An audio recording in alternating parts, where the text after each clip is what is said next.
WCON 1170 Radio and Star Vision Cable Channel 16 are pleased to present We Should Know, hosted by J.W. Simmons, an upbeat, informative look at people, places, and issues facing our community. This education-based analysis of issues will remain positive and informative as we consider closely what we should know. Ladies and gentlemen, welcome back. The name of the program is We Should Know. Again, I'll thank Nicole for each and every week doing those great introductions she does for us. I want to remind folks, you can find us on Facebook at We Should Know.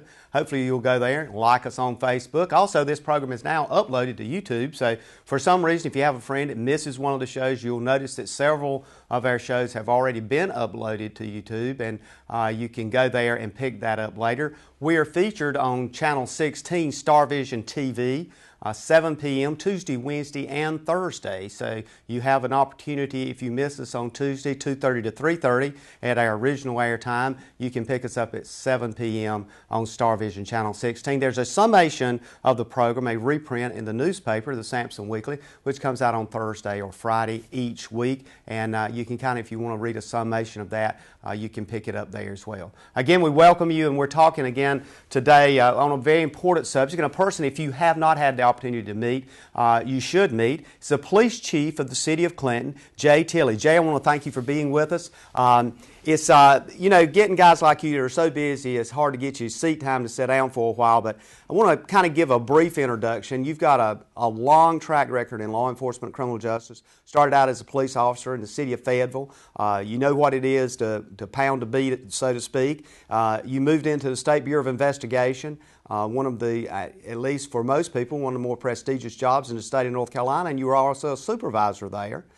From that, I understand you also were with the Criminal Identification Division there in Wake County, and also completed the National Institute, the FBI Academy. All of those things are huge stepping stones and credentials, and now you end up being the police chief of the city of Clinton. And some people may say, what were you thinking? But really, in all sincerity, I think that's where your heart is. Tell us a little bit more about Jay Tilley. Let's see. Well, one, I'm very grateful that I've become the chief of police. It's not what I've got myself into, it's what I always wanted to do. Especially since I moved here about 22 years ago when the SBI assigned me here. I found a home, I like the people, and I'm glad I'm in a position to serve them. Well, one of the things about Clinton, and as you know, we've had SBI supervisors at former police chiefs in Clinton. Marshall Evans comes to mind, and my experience was Marshall. I think I was with I know I was with the Sheriff's Department many years ago when Marshall first started here. So I've known you for a long time, and I date back quite a few years in the law enforcement community. When you think about the city of Clinton, I think you just kind of tagged in on something I want to talk about a bit. It is something that when you look at law enforcement, when you look at being in positions like you're in, it's a passion. It's really, if you look at it as a job, I don't know whether you will last long. What do you think about that? There's no question. I've been in this 35 years. I can't imagine myself doing anything else. I could easily have packed it up after I retired from the SBI, but I just felt I had a lot more energy to spend. And what a great place to spend it at in Clinton. Absolutely, absolutely. Well, let's start out this morning. There's a lot of issues, and I know when we have these shows, a lot of times folks will say, well, wow, I didn't think it was going to go that long, or it just went so fast. And usually the speed of the show is about the content. There's nothing more pressing on folks' mind on a daily basis than safety in communities. Are our homes safe? One of those kinds of things that ratchets that up is the recent shooting we had in Newtown at Sandy Hook School. When we think about the horrific massacre, there's words does not describe it. Let's talk about Newtown, Sandy Hook, because I know you've looked at that, and just give us your thoughts on that. What do you think about that? The sense you have for that, the horror that I'm sure you felt, and in the sense of, what would I do? Because it mirrored the small town community like Clinton is. It did. And as soon as we saw it on the news, we immediately began to evaluate what our plan was, what program that we had set up, what training had we done to prepare for this. And I was very confident to see how well we had trained for this. With all, since Columbine, that has been a major emphasis in law enforcement. We changed our whole strategy.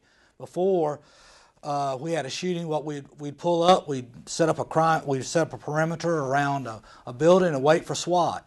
That's no longer. Now when we go to these shootings, is to immediately seek out the shooter and stop the shooter. And so I feel very confident that the way we train that we can deal with this.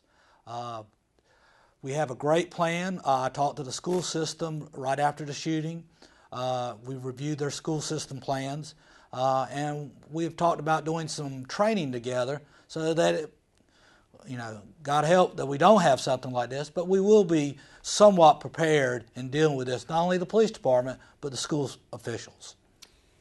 Jay, when we think about these things, and Stuart Blunt was on here last week, the superintendent of the city schools, and he was very positive and felt real good about the city schools, and the police department was one of the reasons for that, because he felt very confident in the skills of the police officers and, as you said, the training and expertise. But when we think about those things, it's the unknown. It's the areas that what could we have done different. There's been many issues that have been brought forward in the past few days, actually a little over 2 weeks now. Some of those deal with, do we train students? How do we train teachers? What are the fundamentals? What is the level and depth of understanding that we need to know as a community? Speak to that issue a bit. Well, I think education, no matter how, education is always an important component in dealing with a problem. And it's not just the police department training how to do it, but we have to have some type of joint training. Teachers, administrators, police officials, city officials, parents, and even students have to become all part of this education process. So when the time comes, if the time ever comes, and like I said, hopefully it never will, we will be prepared for it as best we can. There's been discussion about everything from arming teachers to posting civilians in some states, and I'm sure you've seen this as well as I have, around schools that are armed, not on school property but off school property. How far should we go? I'm not a proponent of putting extra guns in schools. I think that's a place where we don't need guns. I do think that the SRO program that we have is a perfect example. Is when you put police in a school, it does help the matter. Not just on the fact of showing that there's a police presence there, but on the counseling end and on the where we're able to interact with kids and their parents on a less enforcement side. So no, I don't think we should arm more, but I do believe that the system that we have set up here with our school resource officers and our relationship with the schools will help tremendously. School resource officers and the active shooter training that you alluded to a while ago that came about as a result of Columbine, how does school resource officers and the active shooter training that they go through and your other police officers go through, how does that come together to make it a very aggressive force to deal with the immediacy of an active shooter in a school? Before it was more specialized or wait till everybody got there.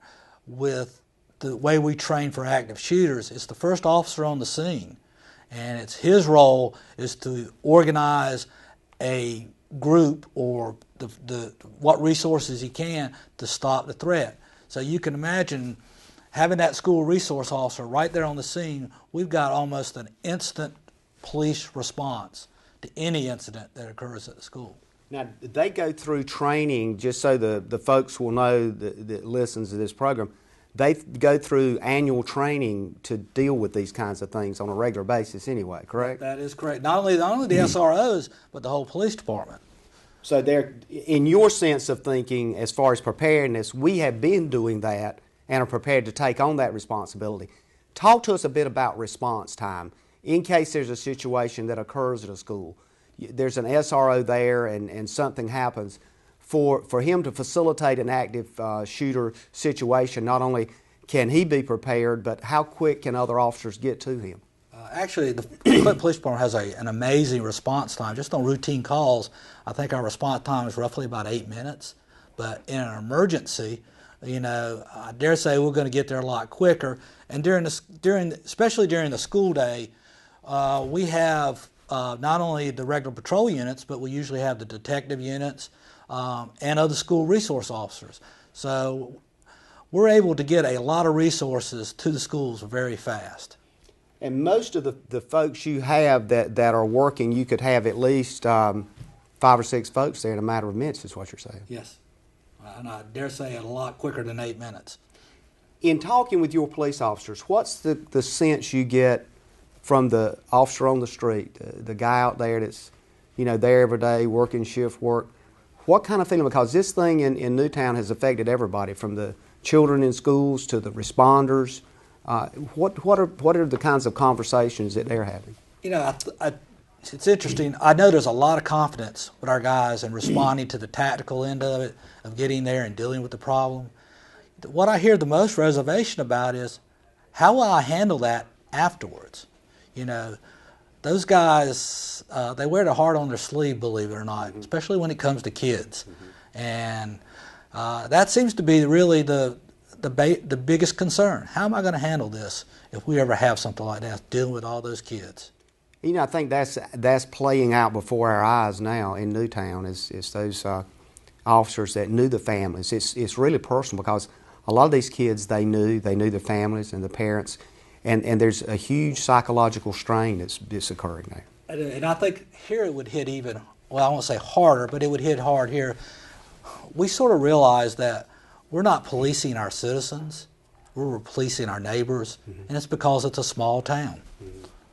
And that will have a great impact on any incident we have here. And there's added value, I think, to that as well, in knowing something about your neighbors and knowing how to track those folks. Yes, I do. Well, Jay, we're going to take our first break. We're going to come back and some other issues we want to talk about, and kind of this discussion and some specifics of the impacts of policing in 2013. Ladies and gentlemen, we'll be back in a moment. Ladies and gentlemen, welcome back. We Should Know is on the air. WCLN 1170 AM Star Vision, TV channel 16, newspaper, Sampson Weekly once a week. YouTube, just type in We Should Know EDU. You'll see the programs come up, and you can review, look at, think about. And if you look at a program or there's comments you'd like to make, email those to us at weshouldknow.edu@gmail.com. That's weshouldknow.edu@gmail.com. We'd love to hear from you, and we appreciate your comments on the program we had last week with superintendents. A number of comments on that, and superintendents are always good to come in and kind of brief us and keep us updated. I also want to give a shout out to a couple of folks that I talked to just in the past few days. A fellow by the name of Clifford that works out there with heating and air conditioning tells us that he listens to us on the radio when he can. Also, the Clerk of Superior Court, Norman Wayne Naylor. We'll give him a shout out. It's amazing at the number of people that I see that tune in either radio or TV or what have you and picks up the program. Today we're talking about continued issues of criminality and criminal justice with none other than the police chief of the city of Clinton, Jay Tilley. You might want to call someone, tell them to tune in. We're talking to your police chief if you live in the city of Clinton. We're talking about a number of issues. And Jay, I think our discussion may get a bit broader than just the city of Clinton, because your background is such, as we said in the beginning, is broad enough we can pretty much take on about any issue with criminal justice and law enforcement. You've had a passion for this for some time. We're talking about the Sandy Hook, Newtown shooting, the small children and how it's impacted. The ratcheting of and rattling of sabers and concerns is in Congress of the United States. The President of the United States goes on TV and quotes Psalms 147 and talks Scripture, and all of a sudden now we find ourselves again, and I say again because back in the 90s we went through this, talking about bans on weapons and handguns. And of course I know the National Association of Police Chiefs has done some posturing on this. Talk to us about weapons a bit and just kind of your sense. And you've heard the discussion on both sides. Whether a person has the right to own that weapon, should the federal government get into gun control, and is guns the issue? You know, that's a that one opens up a Pandora's box. It really does. As far as weapons, you know, what we're mainly concerned about is the weapons that get into criminals' hands. Mm-hmm. It's not the gun owners, it's not the legal gun owners that we're really concerned about. It's just those criminals that get their hands on them. And that's a big emphasis for us, is to seize those guns and get them off the street. You know, I think another thing that, it's not so much, again, the possession of the guns, is we also need to get some education out to the gun owners about how to secure their weapons, and because that's not what we're after. I think one of the things that came that we've got, if you discuss one, it's almost like you got to discuss the other. The other part of that is you and I have seen, actually since Columbine, you know, whether it was Virginia Tech or any of the number of shootings, there's always been a mental health issue tied to that in some aspect of it. And I guess that would be reasonable to assume that there's a mental health issue, because let's face it, something is not geared right in a person's head to go out and start shooting people. And I think one of the things you just mentioned has been discussed, and is part of the ongoing discussion, is how do we control that and keep those weapons out of hands of people that just can't operate it. I mean, it's like putting a 3-year-old behind the wheel of a 18-wheeler truck and telling them to drive in downtown Clinton. There's going to be issues. So how do we go about that, and what are some of the thoughts you have on the structuring of some kind of program? And I know that you know as well as I do, Vice President Biden has a committee together that's going to bring forward, and from what I understand, a huge number of issues as it relates to tracking and looking at weapons. But for our area, that is a huge, almost atomic kind of discussion, no matter where you bring it up. It is. And I really, tracking, I'm just not sure that's is important. We do have some stuff that I wonder if we could not somehow figure out how to tie in. You know, we have this IBA system that where we can take ammunition and connect it back to guns. Mm-hmm. You know, that's one of the things that we do when we seize a gun. We try to identify that gun had fired this round, so later on, if this comes up again, we're going to have those kind of records. I think, and you touched on something I think is really important, is the mental health issue out of all this. Mm-hmm. I think there's been a real disconnect over the last few years because of the way the state has handled mental health. You know, they've sort of, I don't want to say de-emphasized, but they've cut funding and the programs are gone. And when we find these folks, that we don't have a lot of resources to deal with them. We train to deal with them as a Band-Aid when we get there, but the long-term treatment is just not there. And I think we can have all kinds of gun laws, but until we deal with this mental health issue, I'm not sure we can accomplish what we need. One of the questions that was sent in to us and that we were asked to look at, and I've kind of, I guess, fielded this question with mental health people and with the public school folks, and I feel compelled to do it here. If there's a person that has a concern, and one of the things that came out as a result of the shooting in Newtown, a lady, and you probably saw this, I think it was on Twitter or one of the social networks, she talked about that this could have been my son, and she was talking about her own son, and I think the lady's name, her last name was Long, I believe, but she went into a dialogue about her son and knowing this Adam Lanza that did the shooting in Newtown. She was basically saying that, you know, the profile that he had fits the profile of her son. As how does a person report that if they know somebody and they think there's some really strange issues here? Can they report that in some way that is going to be, that they don't have to get involved, that's kind of a clandestine reporting or something? Or folks don't like to be pulled into something, but I think people, you know, with terrorism, we say if you see something, say something. How do they do that with law enforcement? Well, I think that you can pick up the phone and call law enforcement and say, I have these concerns. You brought that up as an interesting thing. A few months ago, a lady had called and had seen some remarks that a young kid had made on Facebook about doing harm to females. We looked at it. There was no real threat. There were some disturbing comments made. But what we did was I sent a couple of guys from the neighborhood improvement team out to meet with the kids' parents. we just said, look, we have no criminal violation here, but we're a little concerned about these, some of these statements made. I think some citizens are. We're just bringing it to your attention. And the parent was not aware of the statements. The parent took a look at it, also had some concerns, and I think the situation got addressed. And so, again, there was no enforcement. We didn't make a big deal out of it. But that's why I say I encourage folks, pick up the phone and call. We'll see what we can do. So they can call 592-3105. Yes. And that's like 8 to 5. If they call that number now after 5 o'clock, it's going to go to emergency communications. Is that the way it works? And then they'll route them. If it's not a call for service, they can route it to the on-duty supervisor, and the on-duty supervisor can sort of take it from there. Well, Chief, if somebody calls that number and they have a concern, and they say, well, look, I don't really want to just give you my name, but I saw A, B, C, or D, will somebody talk to them on the phone, or do they need to call some other number for that? Well, we'll talk to them, and like I said, we'll always evaluate the information because, there's a lot of motives for people reporting information to the police. But we sort of evaluate it, and so we'll take anonymous information just as well as somebody who wants to identify themselves.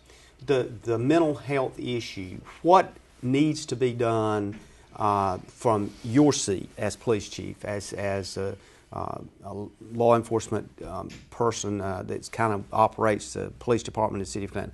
What would help you most from the mental health side that mental health folks could do to help police officers better carry out these and deal with these issues? I think that they've got a system worked out now with some referrals and things, and that we're now training with that, and that's what I'm trying to get our guys to start using some of these resources. Because one of the problems what we're seeing is people are going to the magistrate, they're getting an involuntary commitment, they're having where they go see an emergency room doctor, maybe they're committed, maybe they're not. They go to the mental health facility and quickly released.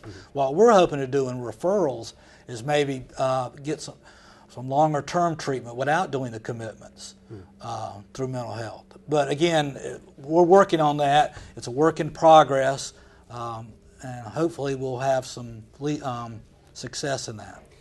I think it's an important thing you just mentioned too is the whole treatment side. This is a part of a process, and a lot of folks, and I think your years of experience, and certainly I've seen it as well, need longer treatment. The 24 to 72 hours doesn't even really detox a person, much less deal with their ongoing mental health issues. Is there a need for new statutes to be looked at, for Representative Bell or Senator Jackson or somebody to look at some new statutes that says, there is some legal ability to keep those folks there beyond a 24 to 72 hour basis? Because as I understand it now, the involuntary commitment is limited to based on the psychologist's review or what have you. I just think the mental health folks, it's not so much need the laws, I think they need more resources to deal with some of this for long-term care. Because basically, let's face it, when we're doing these commitments, all they're doing is getting them back on medications. Once they've got them back down normal, then they're sending them right back out. And it's, again, in just a short period of time to back off medications, we're right back with that same problem. So again, I think outpatient care is probably a bigger need than trying to commit everybody. Well, and I think one of the things, too, is when you look at dealing with those issues, the police department or law enforcement as a whole, that's the initial contact, and then you guys are tied down with an issue dealing with a patient, and the number of people you have per shift, you've got other calls to handle as well. We commit somebody, we serve commitment papers on somebody, and they are a danger to themselves or the staff at a hospital. We've got to assign somebody to stay with them until they can get a bed at another facility. And sometimes we've stayed up to a week at the hospital. We'll be back in a moment. Stay with us. Ladies and gentlemen, welcome back. We Should Know is on the air. We're down to kind of the last half of our show. We're talking with Clinton Police Chief Jay Tilley. Jay, again, thank you for being here. A lot of folks out there know you and have known you. As you said, you've been living in this community for over 20 years and been in law enforcement basically all your life. And I share some of your ideologies and some of the thoughts that you have on criminal justice. Let's talk about national accreditation. I want to get some things in that folks may not know about the Clinton Police Department. And I know the national accreditation issue is something that you guys have been working on for some time, even prior to your becoming police chief. What is so important about that, and what does that do as far as credibility, and what does folks need to know about national accreditation? First of all, I sort of like to explain accreditation. There you go. Look at it as a cookbook. Accreditation manual is a cookbook with a recipe on how to do a good police department. And what we're doing is these recipes are covering a broad aspect of police work. And what we're doing is we're looking at them, we set our policies and our procedures to meet these standards. And then what happens is we get some outside folks that don't know us to come in and inspect us and say, yeah, you're doing it the right way. And so that's important to us. It's a major goal of ours, and we're going to meet that in 2013. When you look at those kinds of things, you know, it begs a question of leadership. And oftentimes when I'm thinking about leadership, I think about the question, an intuitive leader or an analytical leader, in the sense of the way you think. Now, I know you've got a background in the analytical side. I know you're on point when it comes to report writing, when it comes to making sure all the T's and dots are there. You're there. How do you kind of see yourself now as the police chief of a average to medium-sized town, which is representative of all police departments? More police departments and police officers in the United States are medium to small towns. How do you see yourself if the question is, am I an intuitive leader or am I an analytical leader? I think you got to wear both hats, especially in a small department. You got to wear both hats.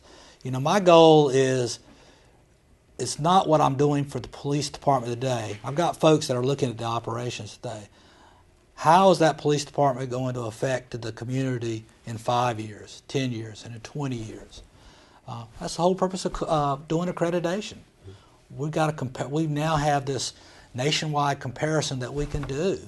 You know, it's our report card on how we're doing, and it gives me ideas and stuff to set forth the new programs and new strategies, so we can serve the community 20 years down the road. Having lived here this long and talking about the leadership and the police department, when you think about, and this is something I think you're going to start hearing, you'll hear these phrases, they've already started a bit, about core values and core family values. Well, you know, I think there's also core community values.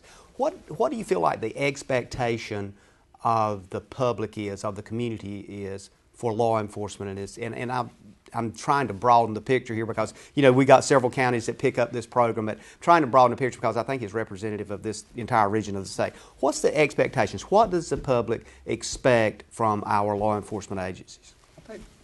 They want a group that is leading the community to a safe neighborhood. I think that's probably the primary thing. They know that we're not going to stop every crime or we're going to solve every crime, but if we're taking if the things that we are working on are moving the neighborhoods and the community to that, I think that's what they're looking for. Do you see the police department as trying to be all-inclusive and answer all of the questions and deal with all of the detailed issues, or can you leverage some of that out to other state or federal agencies for assistance? And I think where I'm going with that is because of budgetary restraints, a lot of sheriffs and police chiefs that I've talked to, you know, will say that, you know, there's not so much we can do given certain financial parameters, so we have to do certain things outside of our school. Talk to us about that and how important that is for you as a police chief. Look, what we've learned over the years, the lesson police have learned is that it's not just about crime. We've got to deal with all the social ills, the poverty, the lack of education, the lack of family. These things we have to deal with because some of it's rooted right into crime. But either way, we know that we're going to be the first responders to that. We don't have the resources. I don't have the manpower to deal with that. And one of the things that we're going to be emphasizing is a partnership, because what we've learned is since we can't do it by ourselves, we got to bring in help. And who are these partners? These partners are community leaders, community groups, other government entities, businesses. I'll give you a great example. We're looking at dealing with juveniles. some problems we're having with juveniles, and we figured that we need to interact with juveniles before it gets to the enforcement level. Mm-hmm. So we've partnered up with the city school system, and that we'll be starting probably at the end of January or early February. We hope to start a reading program where our officers are going to go in, basically non-enforcement, maybe read to students, be read to.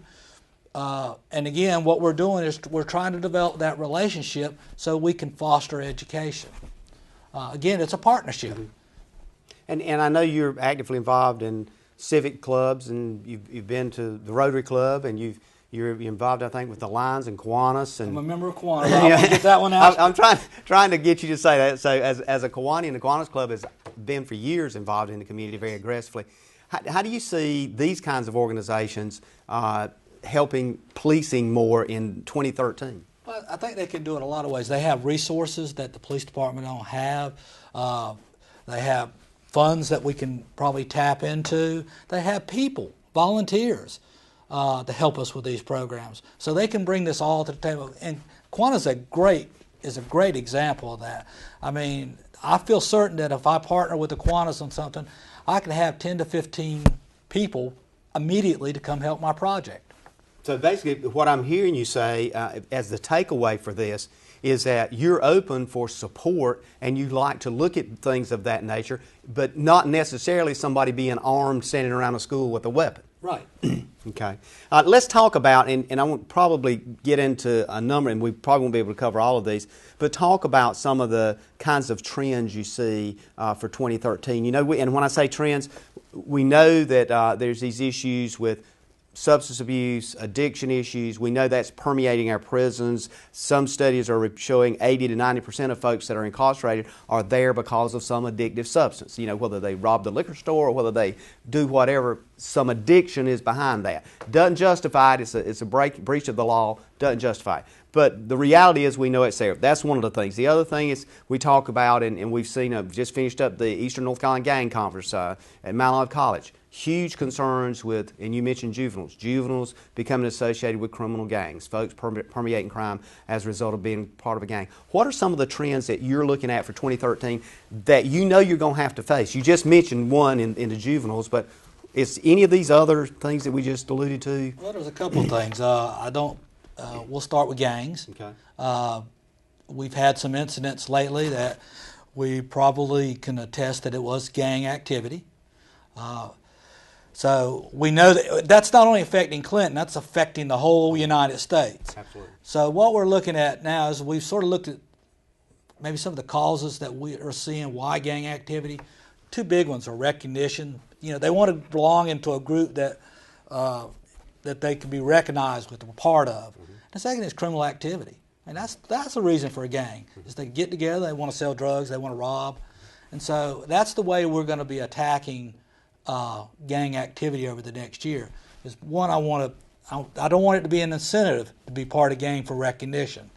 We're going to do this through some education, through the programs we start, and we're going to have a great emphasis on our gang activity by starting databases, and we're going to go really strong after folks that got guns involved in these gangs, to include federal prosecution.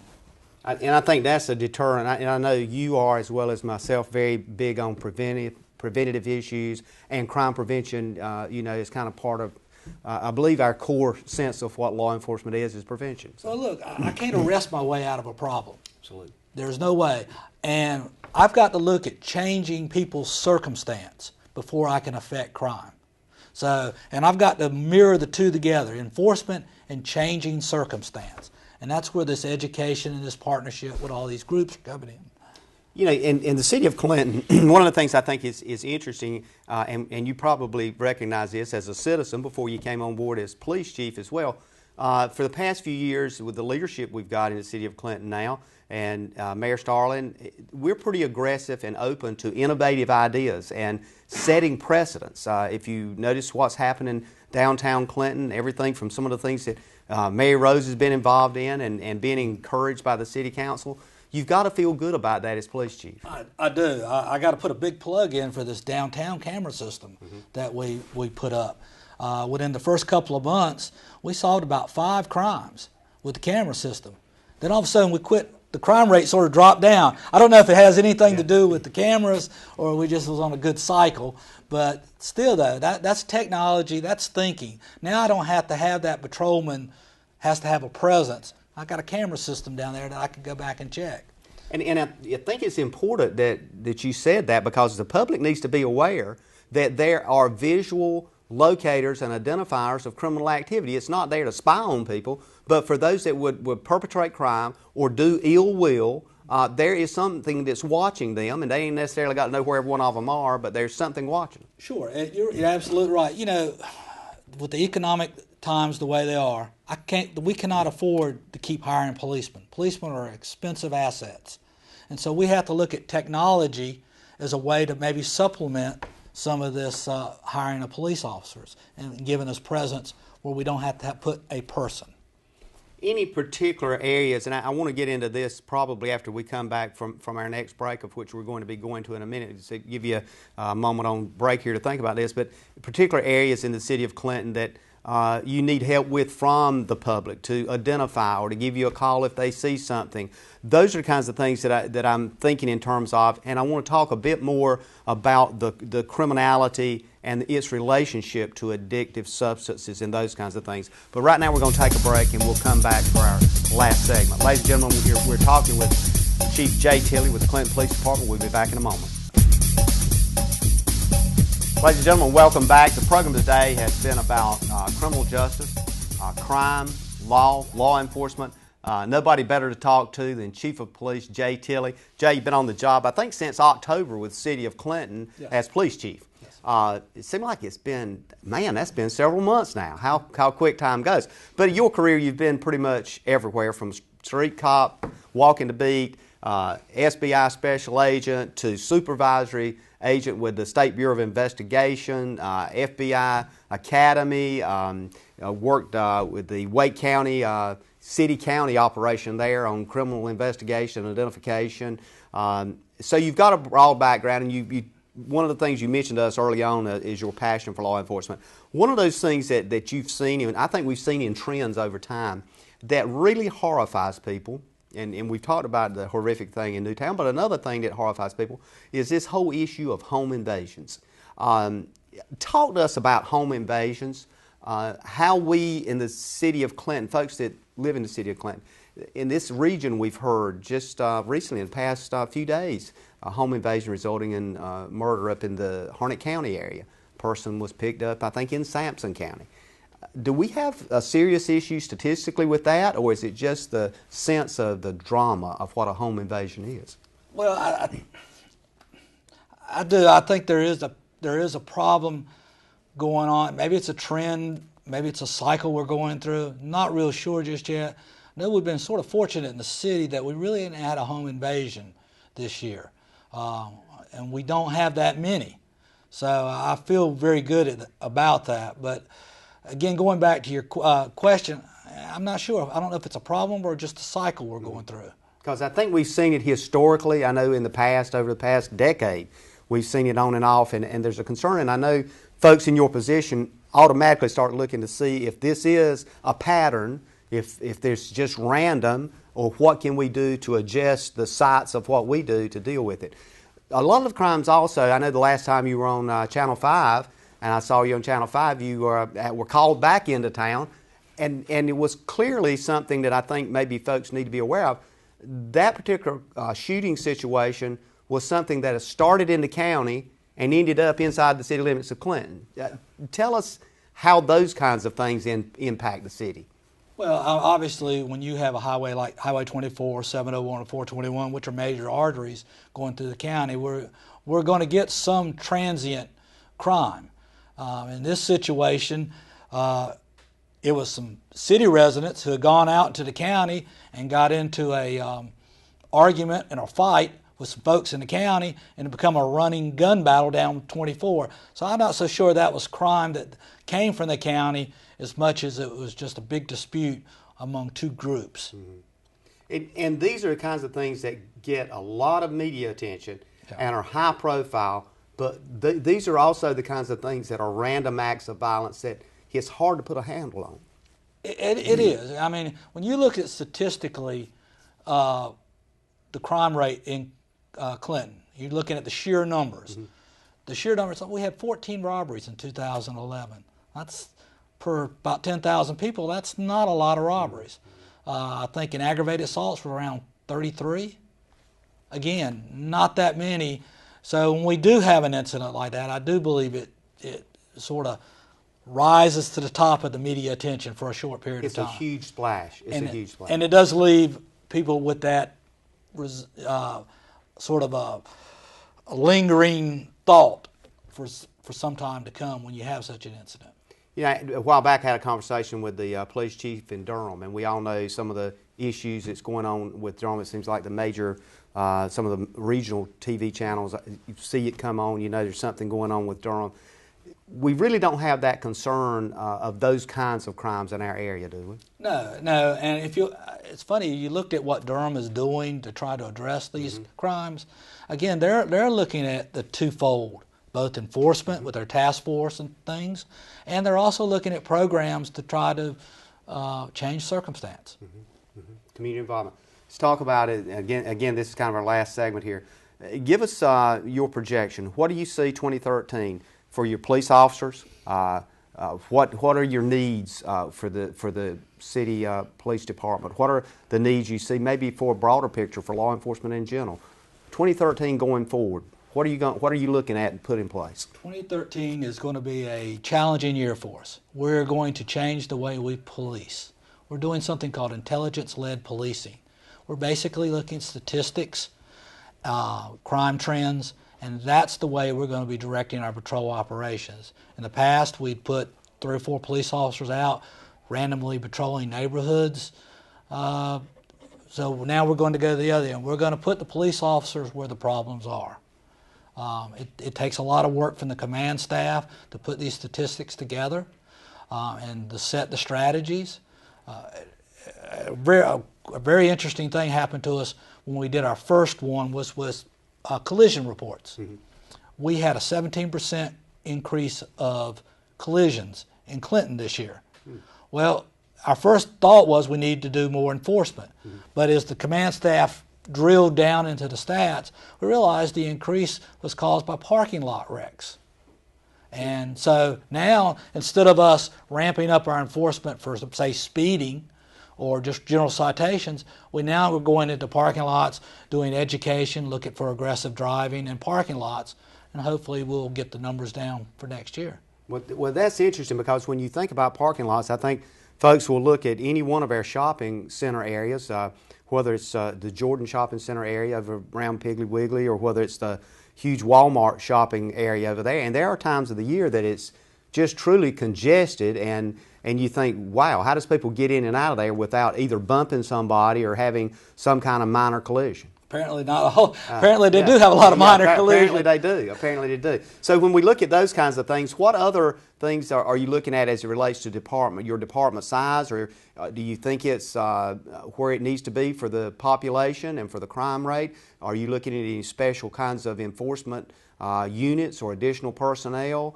Any people focusing, again, you know, I hear when you talk, I hear both the analytical and the intuitive coming out, and some of these analytical thoughts on data causes you to think, well, maybe do we need a specific unit to do other things that maybe you're not doing now? I don't know. I know I'm not a big fan of specific units. I believe I've got a well-versed police department that can, the uniformed guys could pull some of the detective duties very easily. So I'm not sure the special units. I do think that technology is going to play a big role. Again, the economics of the world, we can't expand. So we're going to have to sort of deal with the problems with the resources we got. And the cheaper way to go with that is to keep applying technology. Police department's getting in-car cameras for all their vehicles. So we hope to reduce court time by actually videotaping offenses. We're looking at the new software system that we're getting. We're going to be able to do all our reports from inside the cars, so I don't have to take the police officers off the street, put them back in.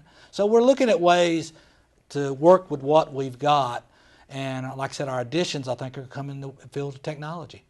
a number of departments nationally, and 2 or 3 in particular over the past 2 or 3 months have started doing contract work with outside agencies, doing non-sworn positions. A lot of folks may not understand the extensive hours of training a person has to have before they can be a police officer in the state of North Carolina. How do you see those kinds of things as it relates to your department, the non-sworn positions and the contract service stuff? Is that something that looks like a cost-effective thing, or are we good now with what we have? I think right now we're good with where we're at with the sworn doing the duties they're doing. We're actually think that we can expand some of the duties they are doing. Mm-hmm. We're talking with Mary Rose from the planning department. We're going to get into some code enforcement by police officers. Mm-hmm. So I think there's a little bit of expansion for the uniform guys to do. And right now the things that are being contracted out, I don't think that's a big enough problem for us to start looking at.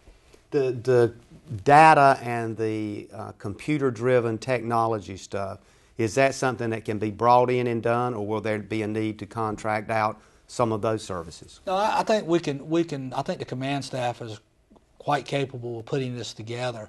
I think one of the challenges that we do have, though, is how to get this information out to the public. Mm-hmm. We're not going to take stats and just sort of use it internally. What we want to do is basically, I want everybody to know what's going on. So when we start going down the roads of doing, say we run into a problem that needs a contract, everybody can start seeing the raw data that's causing us to go down this road. Police officers, issues always been there, you know, whether you were in Fayetteville, whether we were at the SBI, or where you at. Police officers never get paid enough. Never get paid enough.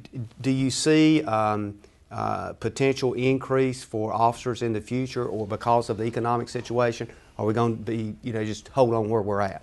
I think there is potential for growth for police officer salaries. I know the city manager has been working on a program where we're going to start looking at performance objectives and tying money into performance objectives.